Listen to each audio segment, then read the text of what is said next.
मला असं वाटतं की महानगरपालिकेच्या निवडणुकीमध्ये मनसेची काही आवश्यकता अजिबात नाही आहे.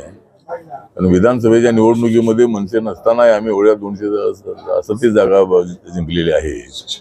त्यामुळे मनसेला मुंबईमध्ये सोबत घेतलं तर जो साऊथ इंडियाचा मतदार आहे, नॉर्थ इंडियाचा मतदार आहे, गुजराती भाषिक मतदार आहे, असे मतदार हे राज ठाकरेच्या भूमिकेला विरोध करणारे आहे.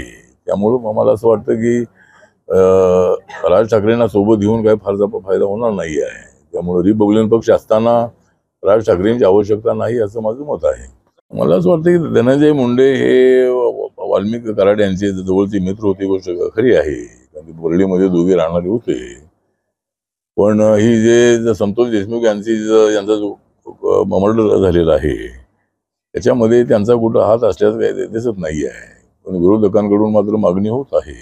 त्यामुळं विरोधकांना मागणी करण्याचा अधिकार आहे आणि राजीनामा द्यायचा की नाही तो अधिकार धनंजय मुंडेंना आहे. अजितदादा पवार हे सांगतायत की या मर्डरच्या केसमध्ये धनंजय मुंडेचा कुठे तिथं त्यामध्ये ऍक्टिव्ह दिसत नाही आहे. आणि त्यामुळे मला असं वाटतं की धनंजय मुंडेने राजीनामा द्यावा की ते देऊ नये हे त्यांच्यावर अवलंबून आहे. पण या मर्डरच्या केसशी त्यांचा डायरेक्ट प्रत्येक संबंध दिसत नाही.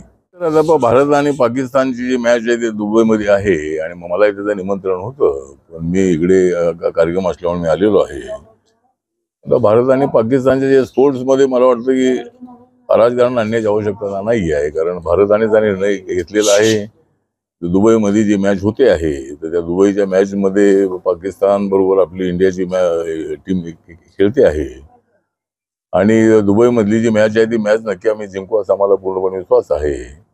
पण पूर्वीच्या काळामध्ये थोडा विरोध होत होता, पण अलीकडे मला वाटतं की पाकिस्तानची टीम आहे त्या टीमला अनेक वेळेला आपण हरवलेलं आहे आणि आज दुबईमधली मॅच आम्ही जिंकू असा मला विश्वास आहे. आणि भारत आणि पाकिस्तानची मॅच व्हायला काही हरकत नाही आहे आणि ती मॅच आता होत आहे.